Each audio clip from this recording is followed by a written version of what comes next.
Hər vaxtınız xeyir olsun, hörmətli tamaşaçılar, dəyərli izləyicilər. Son dəqiqə bir xəbərimiz var, onu nəzərinizə çatdırırıq.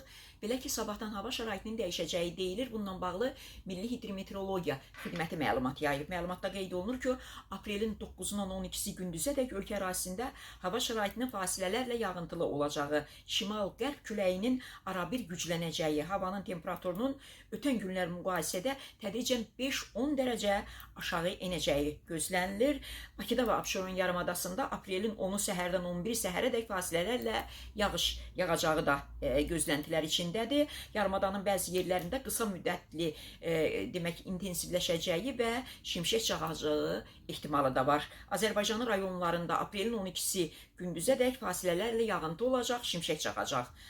Bundan başqa Naxçıvan Muxtar Respublikası, Qarabağ və Şərqi Zəngəzur, Qazax, Gəncə, Balakən, Şəki, Quba, Qusar, Dağlıq, Şirvan, Mərkəzi Aran, Lənkəran, Astara bölgəsində də yağıntıların leysan xarakterli intensiv olacağı, dolu düşəcəyi, dağlıq ərazilərdə qara keçəcəyi ehtimalı da var. Odur ki, hazırlıqlı olun, həm çətirinizi, həm də geyiminizi hazır saxlayın.